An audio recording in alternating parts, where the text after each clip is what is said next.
talk about annuity fundamentals. Help me welcome a resounding welcome to Alicia Taylor.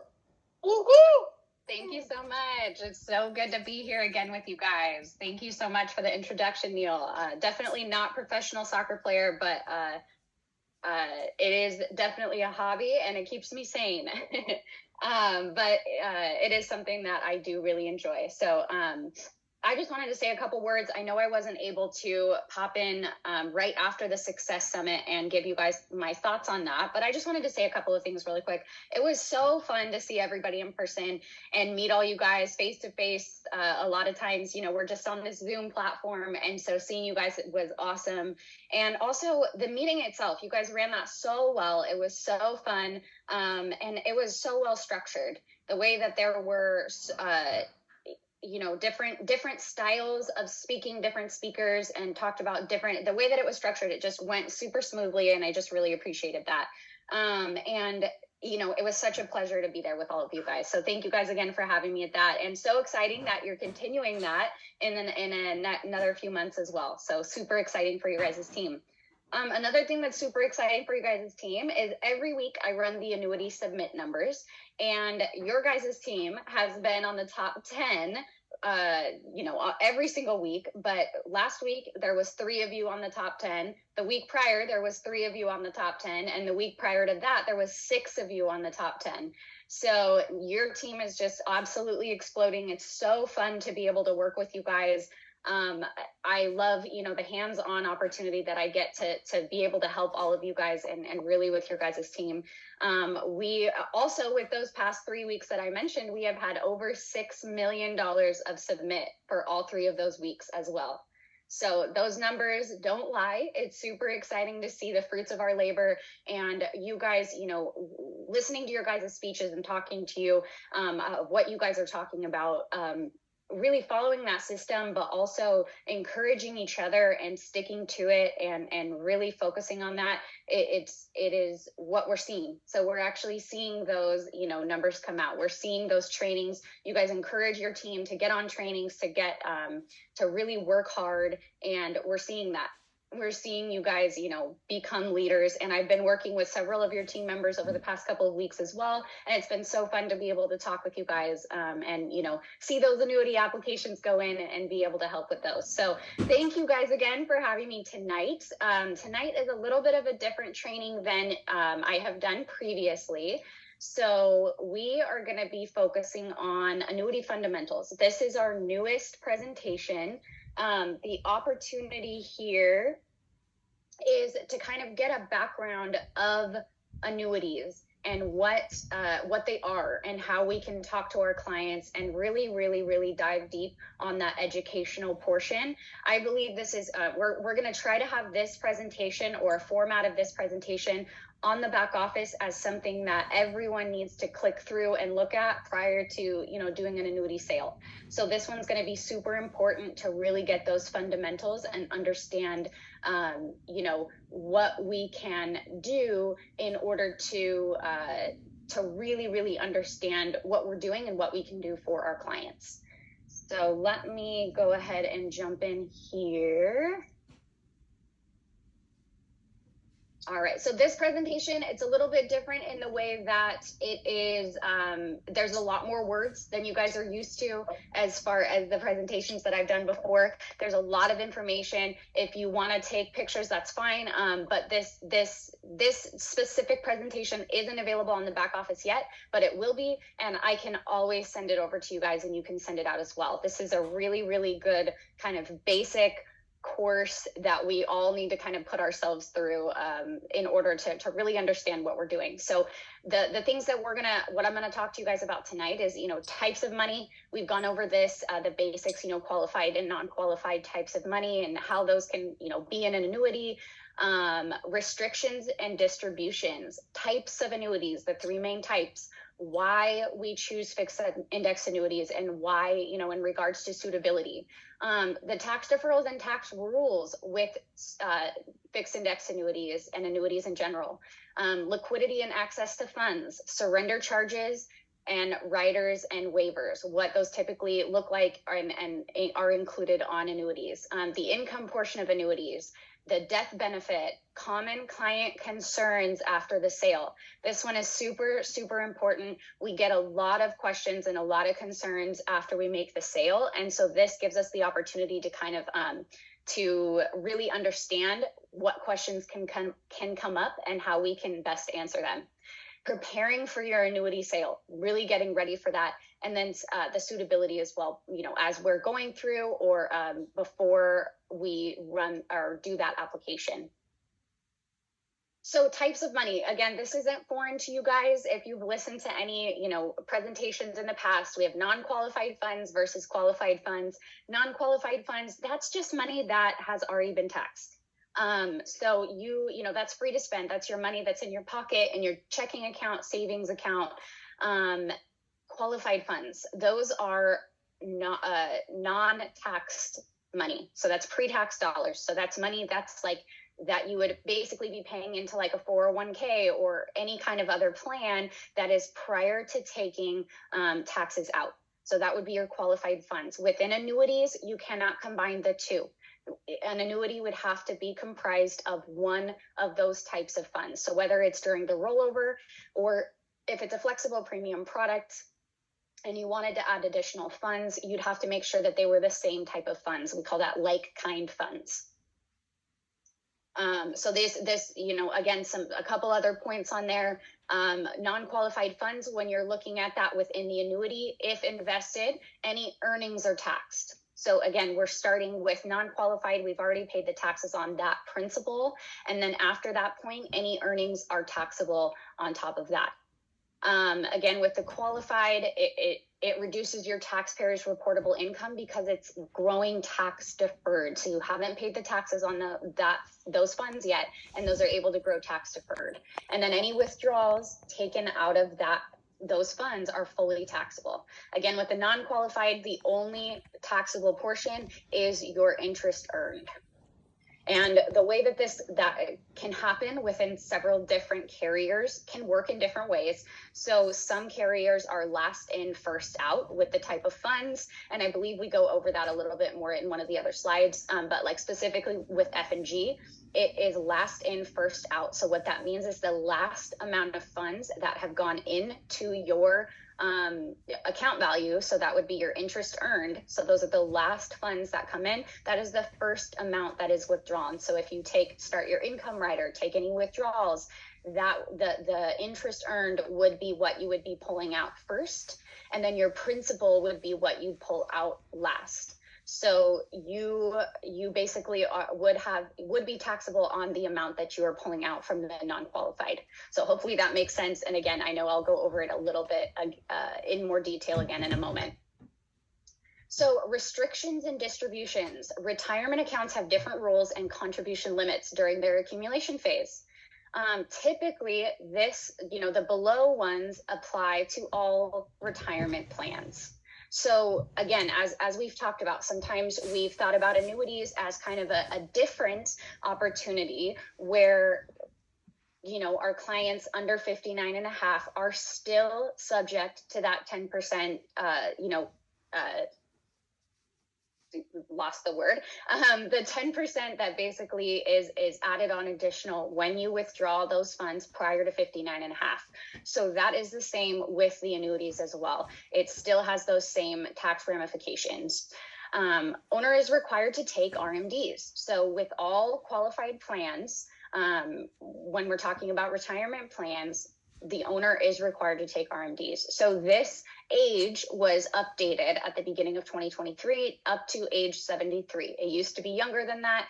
Now it's up to age 73. So the only reason that these are around is so that, the government can basically get that money from you. So they basically put an age limit on it where you cannot continue to have that tax deferral, and you're going to have to start taking some funds out so that they can get the taxes on those funds.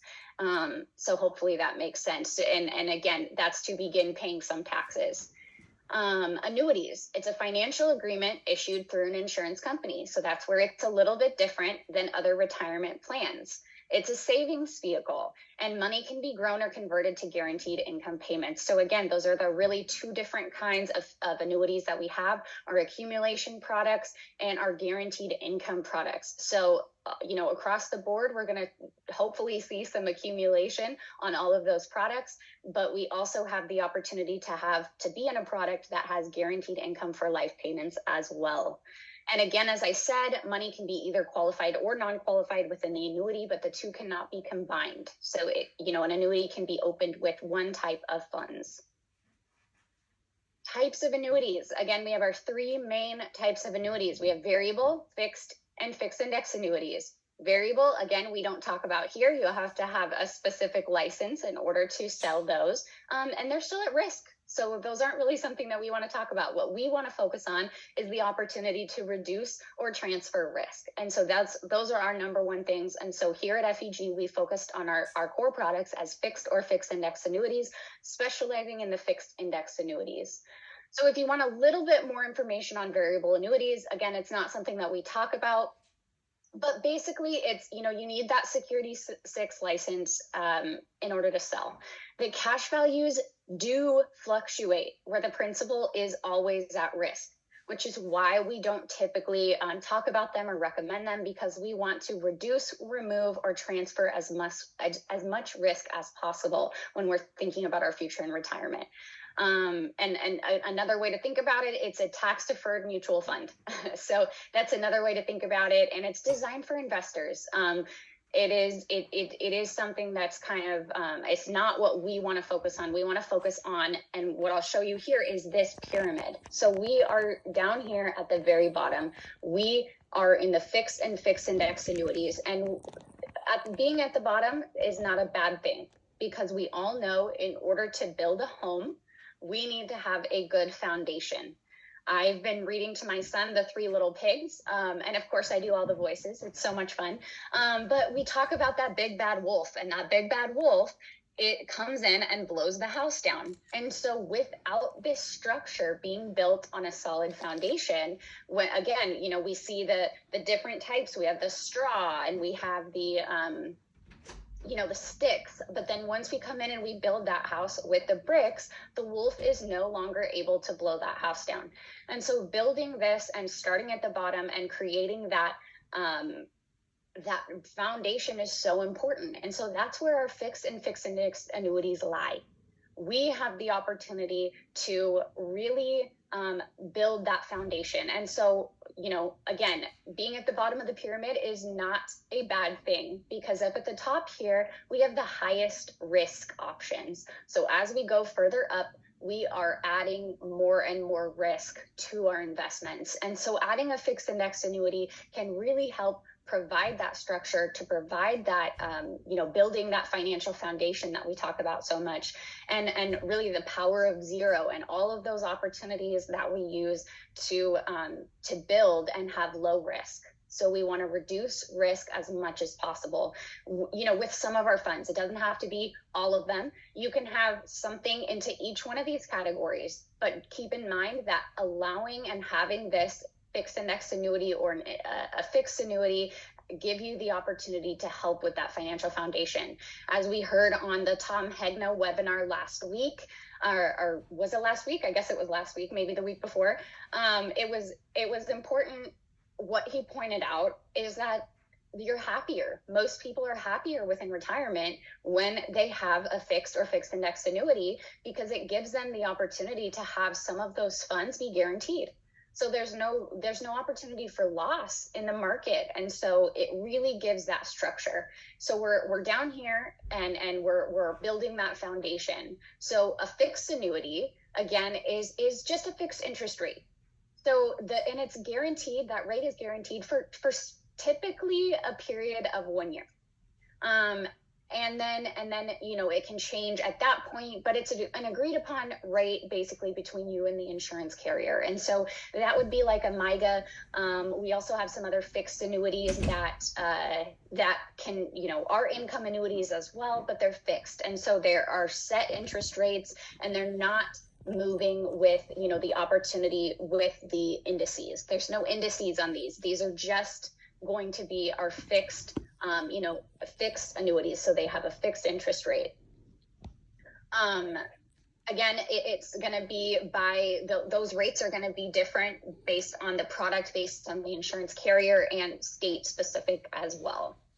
At the end of the interest rate period, the company will state a new interest rate. Again, so it's going to be a renewal rate. So you're going to have an agreed upon rate, such as like a MYGA, which is a multi-year guaranteed annuity.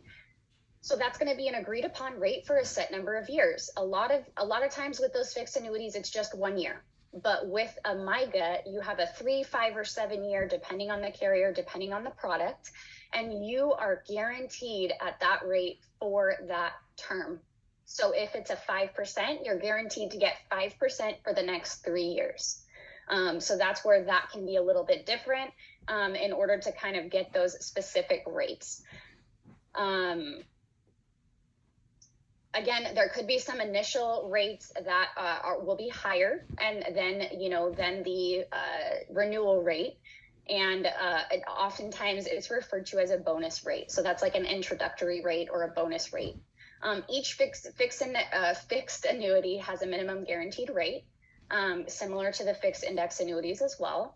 And so there's going to be, that guarantee. So there's going to be a guarantee of that minimum guaranteed rate, but it could also be higher than that as well.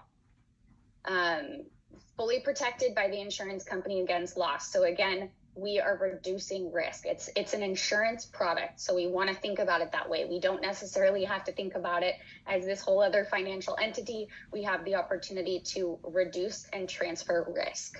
Their annuities, they're safe and totally guaranteed. So no savings vehicle exceed the safety of a fixed index annuity. So that's a big promise right there. Read that again. No savings vehicle exceed the safety of a fixed annuity. So you are really safe with adding a fixed annuity. We don't talk about them too much, but it's absolutely a product that we can talk about, like the MYGAs, as I said, a multi-year guaranteed annuity. When we're looking at CDs and other things, sometimes we might not see.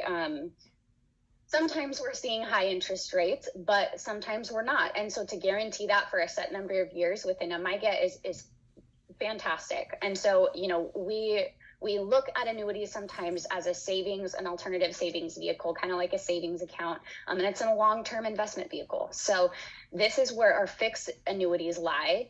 And then we go into the one that we talk about the most of, and this is the fixed index annuities. So again, often referred to as equity indexed annuities. So basically the value of the annuity is going to be based off of the allocation strategies that you choose on that specific product. So when a fixed index annuity is bought, they own an insurance contract. Again, so this is an insurance-based product for our retirement, reduction, and transfer of risk.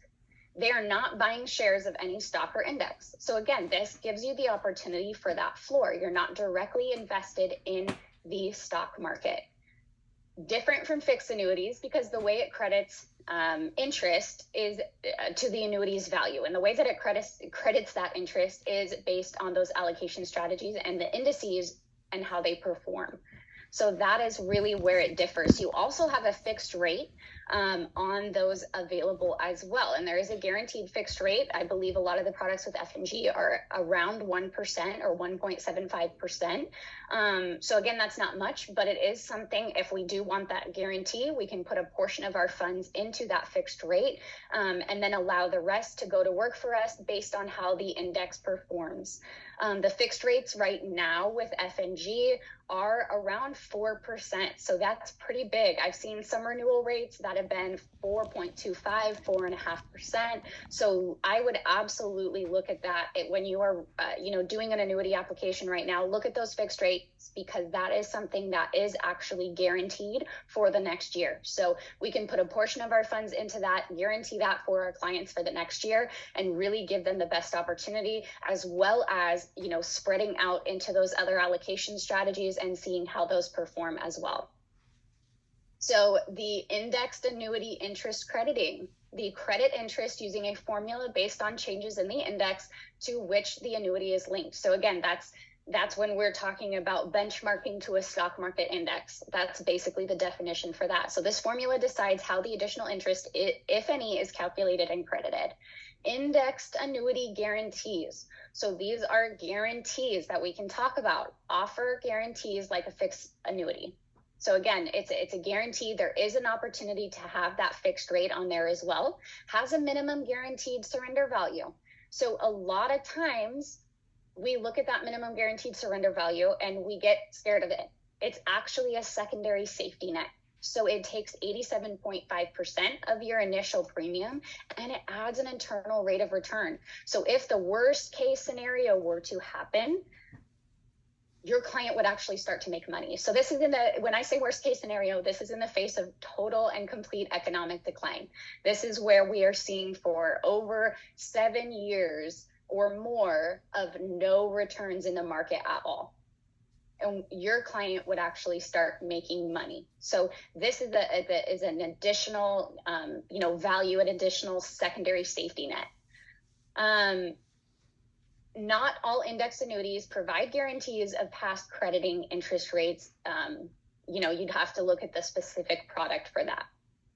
So this is where we lie as a company. We like to focus on the fixed index annuities portion because you have the opportunity for additional growth based on how that index performs of where we allocate our funds to in each product. The allure of a fixed indexed annuity. So safety and security. Again, this is a big one. The ultimate goal is to create the potential to exceed traditional fixed interest rates without exposing principal or past interest credits to the market risk. So again, we are benchmarked to a stock market index. We are not having that risk. We are not directly invested in those specific stocks. You have the opportunity to exceed traditional fixed growth based on how those allocation strategies perform. And we're, again, not exposing our principal to that. So we're not going to see those ups and downs of the market. We're going to see 0% as our hero. That's our worst case scenario. So that's the safety and security. The other advantage here is looking at the non-qualified side. I get sometimes some questions on renewals. Some of the clients are asking questions and I get to tell them, you could have looked at a different type of vehicle, but you utilize this vehicle because of the safety and security, and you utilize this vehicle because it's tax deferred. So we have the opportunity to use our qualified funds. We also have the opportunity to use our non-qualified funds. According to the IRS Section 72Q, you will find that an annuity is intended by the federal government to be used as a retirement vehicle. Again, it's in a long-term investment vehicle, and we look at it as a retirement vehicle insurance plan. Most of the time, accessing their tax-deferred accumulation prior to 59.5 can expect to pay a 10% penalty tax on top of the ordinary income taxes due. So it's created to discourage the use of annuity contracts as a short-term tax-sheltered investment. So again, you're still going to have to wait until you're 59.5 to start the income or start taking withdrawals in order to delay that tax penalty. So we still have to look at it as an entire retirement vehicle, but it's a good opportunity to still be able to, long-term investment vehicle is what we need to look at it as. No contribution limits. This is also huge. So certain policies do have limits varying between product and insurance companies, but as a general fact for annuities, funded with non-qualified funds, you're not going to have those limits as you would on maybe some other plans.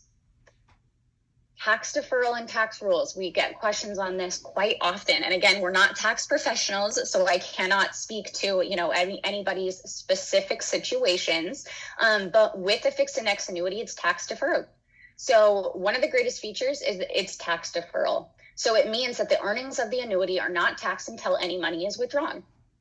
You earn interest on your principal, which is considered simple interest, but you also have the opportunity to use compound interest because you get interest on that interest. Mm-hmm. So you are still growing tax deferred. So you're not paying those taxes and then getting interest. You're continuing to grow that interest on interest on interest on your principal.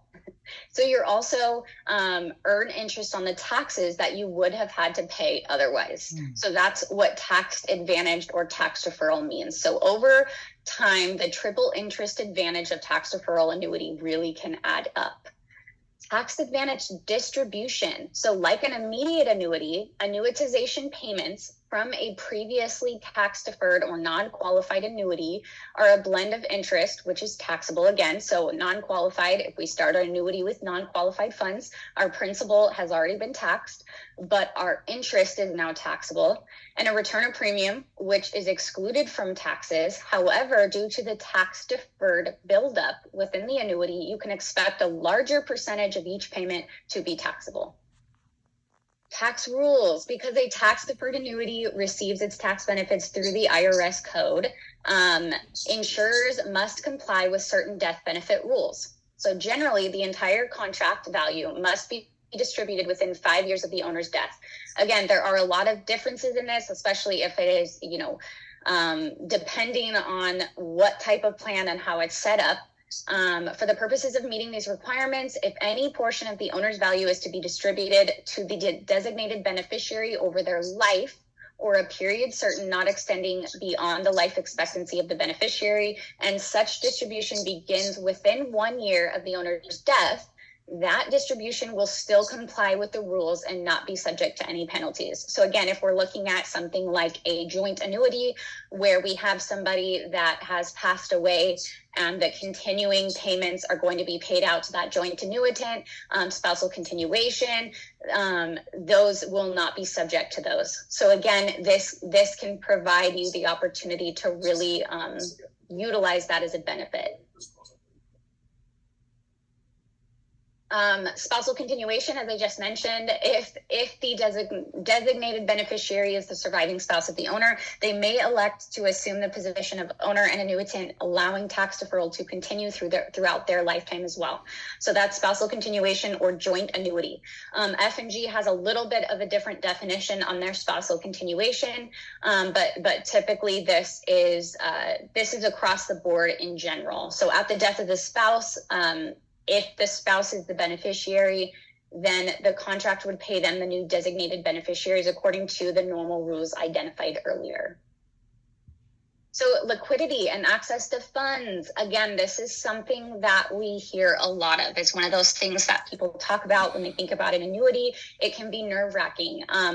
The primary focus of a deferred annuity is accumulation. We really want to try to accumulate, whether it's fixed or fixed index annuity, with either the fixed interest rate or the fixed index annuity, how those index perform. It's important to consider how the annuity might access their funds if needed. So we're looking at these products and we're looking at 5, 7, 10-year products. We still have access to those funds. We do have access to some of those funds. It is not completely completely in that box where it's unable to access. So annuities have changed over time. They've become aware, carriers and companies have become aware that we do need access to some of those funds. We cannot have them tied up for those long-term periods. So sometimes emergencies happen, things happen. So annual penalty-free withdrawals. So that's when we get those, for most of our carriers, it's a 10% surrender charge free each year that's available to them. So those are that would be what that category falls under. Systematic monthly income. Again, if we do have a product that has guaranteed income for life, if we turn on that income rider, that doesn't have any other fees associated with it. That would be surrender charge free, and other loan provisions if the policy has those attached to it. There are different annuities that can be set up in those ways as well. So when we're talking about those two things, I talked to you about income riders and I talked to you about surrender charges.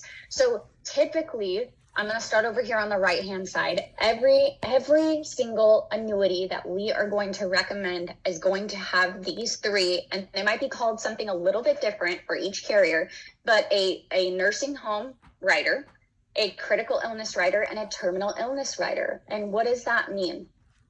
If they were to meet the requirements on any one of those, your client would have access to 100% of their account value surrender charge free. So they know that things happen. They know that we can't account for everything. And so if you need those funds because of one of these three things, you would have access to 100% of your account value without surrender charges. So that is a phenomenal thing that is attached to every single one of the annuity policies to really give you the opportunity for those access to funds if something horrible were to happen, because sometimes they do. Surrender charges. Again, it's expressed as a percentage. So again, we typically see a decreasing surrender charge, as it says, usually get smaller each year until they ultimately go away altogether.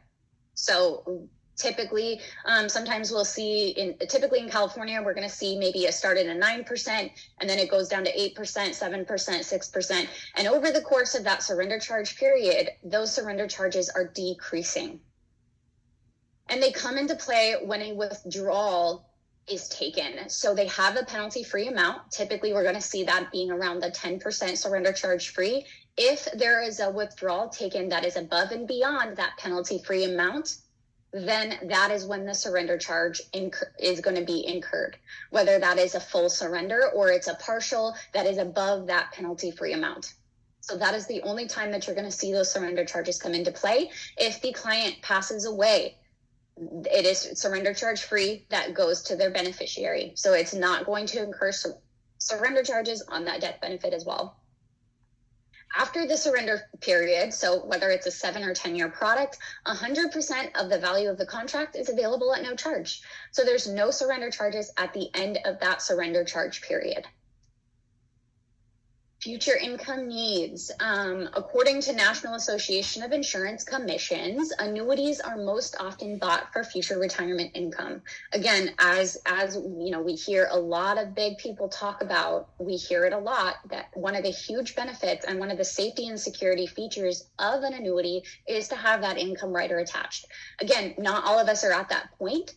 But a lot of us, you know, when we do get to that point, we want the opportunity for that guaranteed income for life. It really gives you the opportunity to have some type of income within retirement.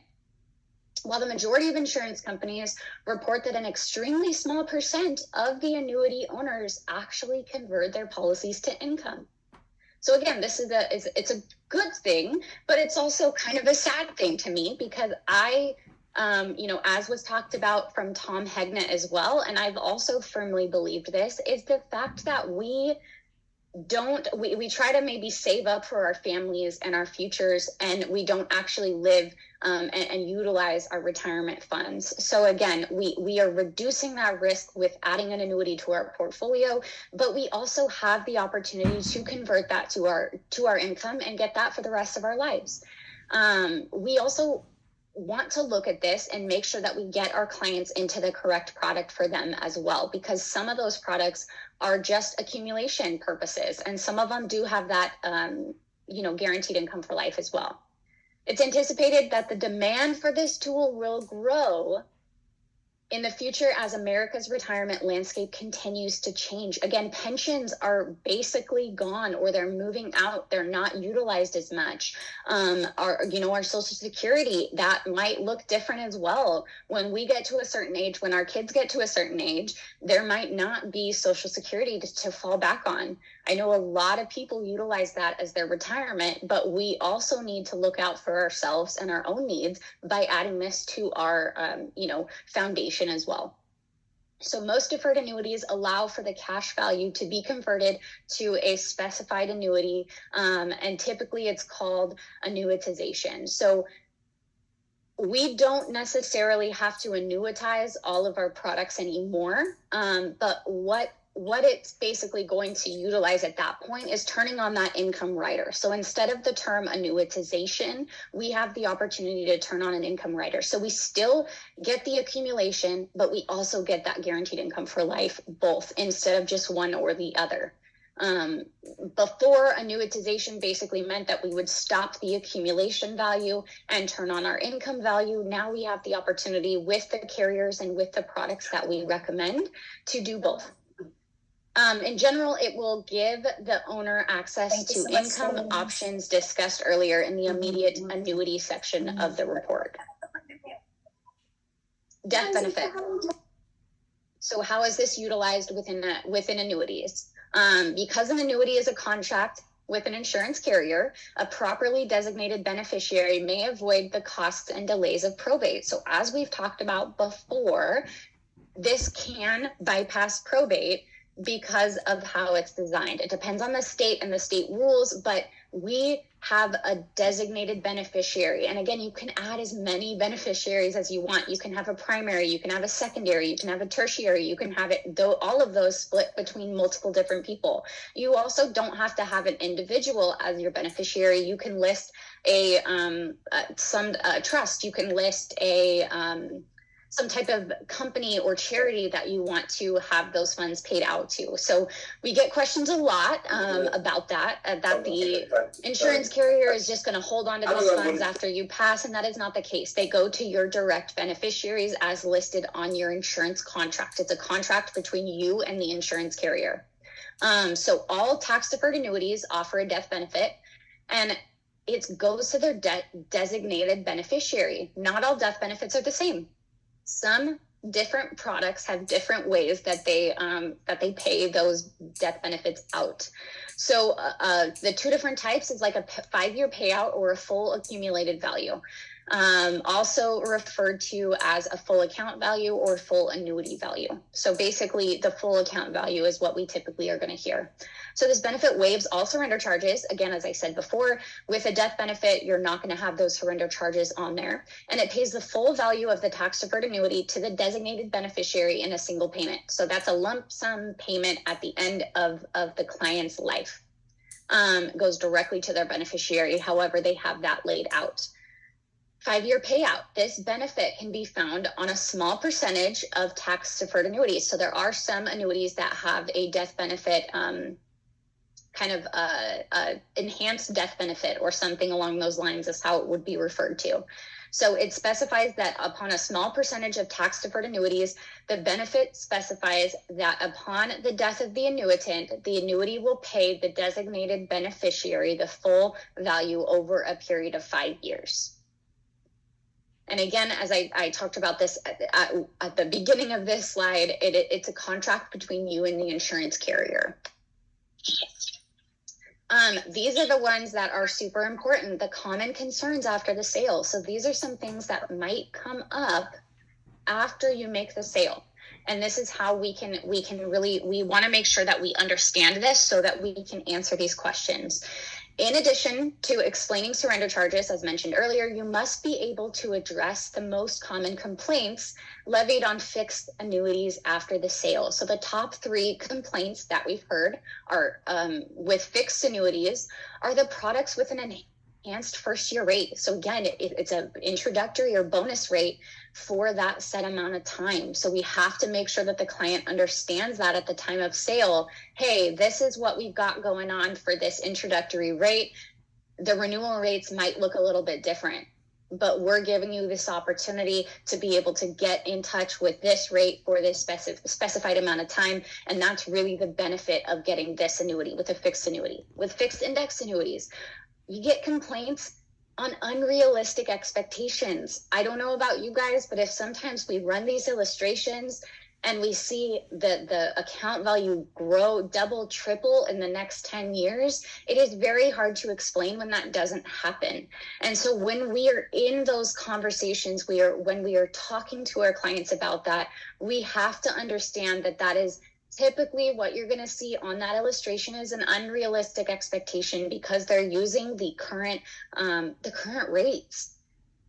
And those could change over time and over the course of the contract. And so we want to be able to, as we talk about a lot, we want to be able to under promise and over deliver.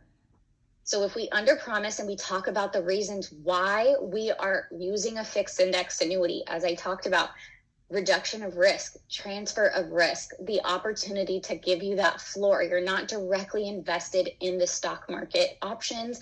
You are going to see that growth and opportunity, but you're not at risk. So focusing on the reasons why we sell these annuities is to build a financial foundation, have that stability, and reduce risk.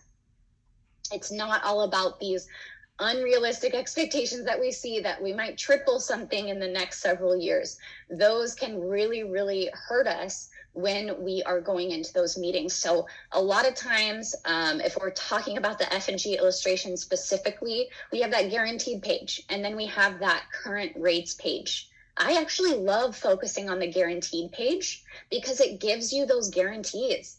You get to see those zeros. You get to see that there's no negative numbers. So in your worst case of scenarios, this is the reason why you're focusing on adding a fixed index annuity or a fixed annuity to your portfolio to build that financial foundation.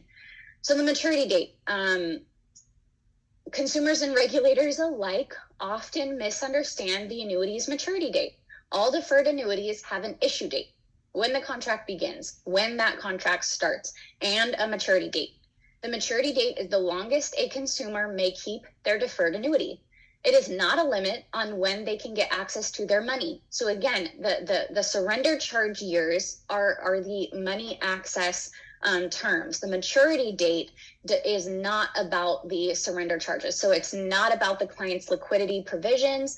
Access to funds is controlled through the penalty-free withdrawal provisions, annuitization, or other waivers and riders, such as the guaranteed income for life rider. So that number that is on most of the annuity products that we talk about are core products. If it's a 10 or a 7-year product, that's not what we're going to refer to as the maturity date.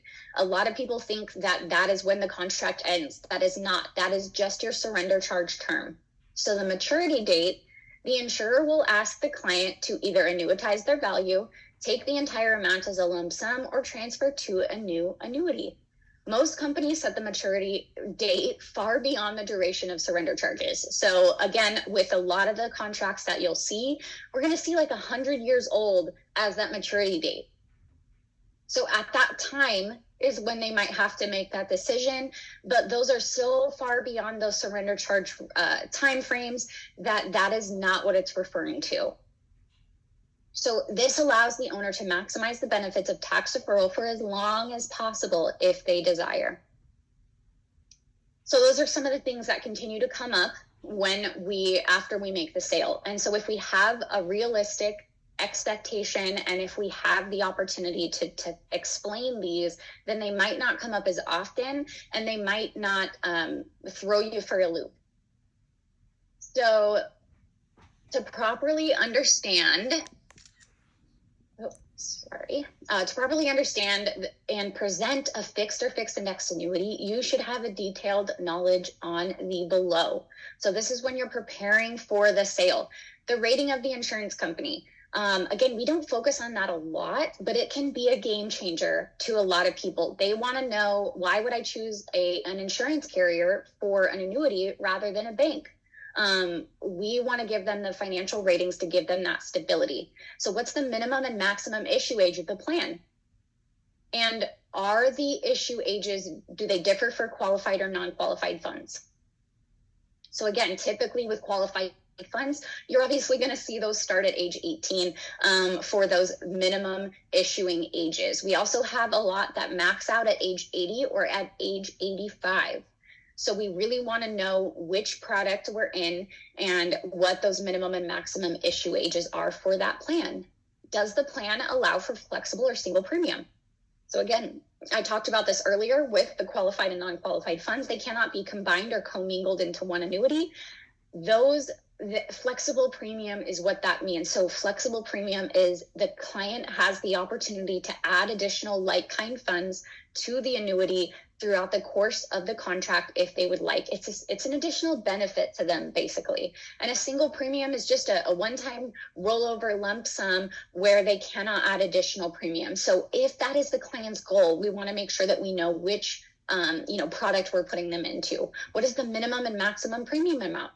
Typically with the F&G products, we're going to see a minimum of $10,000. With the Nationwide Peak 10, it's a minimum of $25,000. Maximums can vary. They're anywhere from 1 million to 5 million. And even if you go above that, you would just need home office approval. And we could really look at that for you to be able to do a higher than what it does state as the maximum. What's the minimum rate guarantee? So again, what I like to look at with the F&G ones is those guaranteed rates. We see the 100% guaranteed rate for the participation rates, or for those minimum fixed rates, we see maybe 1.75 or 1% as the minimum guaranteed rates. What is the interest crediting method? Is it fixed, index linked? So how does that work? So are you allocating in a fixed index annuity? Are you allocating some of your funds into that fixed rate? The indexed rates, you can really pick and choose when you're doing a fixed index annuity. With a fixed annuity, obviously, you're just going to have those specific set rates that are available to you. What are the withdrawal provisions?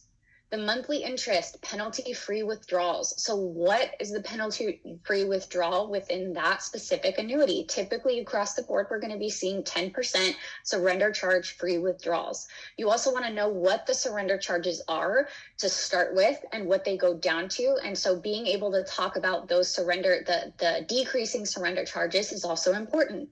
What are the annuitization, I put that in quotes, or future income provisions? Does this product have an income rider?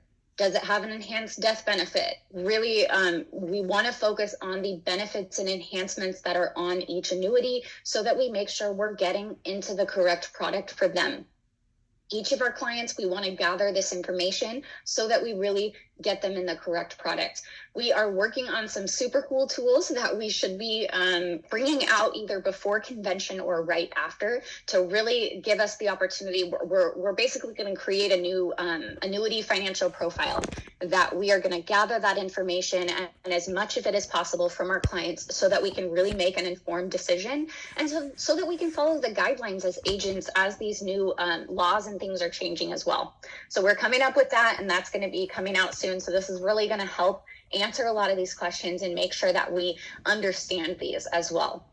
Are there waiver provisions that provide additional penalty-free access? So again, we have those three that we talked about that are typically going to be automatically included, but are there any additional? And again, with the top one, with the income opportunities, are there enhancements? Is there an income benefit? Is there enhanced income on those products as well? How do we want to structure this, and what product do we want to choose to make sure that we're getting our client into the correct product for them at the time that they're at? How is the death benefit structured? Is it a full, accumulation value, so full account value that gets paid out, or does it have an enhanced death benefit where it can be paid out in a slightly different way? We also want to know if our client is looking to do a joint annuity or just a single annuitant. What are the surrender charges? So again, as I said, with the other one, we want to show those decreasing surrender charges and really be able to have those answers when, a lot of these answers are in the product brochure. So you can run the illustration, and a lot of these answers are actually on the illustrations as well. But getting that product brochure out to talk about those maybe enhancements or riders, different things that this product does is really important at the time of the sale. So I think this is my last slide. So thank you guys for sticking with me. I know it's a lot of information, but it is so important to be able to understand these things, really give ourselves the education so that we can go out and make these sales. With suitability, again, not every client is going to be suitable for an annuity, and that's okay. We want to build that financial foundation whenever possible for our clients. So you'll be better able to serve your clients by knowing this information. So ultimately, it's your goal to recommend products and solutions that are suitable to your client. Again, we want to put them in the best product for them. So some things to consider when recommending an annuity is the client's current financial situation. Again, you're going to have suitability requirements for each carrier. One of the cool things about an annuity is it's not based on medical suitability. It's based on financial suitability. The client's tax status. This is important, again, for the suitability purposes. The client's personal goals and objectives. We want to know what their goals are. We want to know when they want to start income. We want to know if they really if their focus is more on accumulation for the next maybe 7 to 10 years, or if they want guaranteed income in the next couple of years. Maybe they want income immediately. Maybe they just want to take a certain percentage up to that amount for withdrawals. Maybe they don't need guaranteed income for life, but they want to be in something that does have that, reduction of risk. And again, moving into that, the client's risk tolerance. So if they are aggressive, if they want to be aggressive, this is not the product for them, because we're reducing that risk. So this is not a high risk product. As we saw in that pyramid, it's a low risk product. A fixed or fixed index annuity provides that financial foundation of that structure. Be sure to consider other information the client provides you that could affect the outcome of their decision as well. So any things that they might have coming up, any big purchases, when they plan to retire, these are all questions that are super important for us to ask our clients when we have that meeting, so that we can really truly get them in the best product for them. So with that being said, thank you guys so much again for having me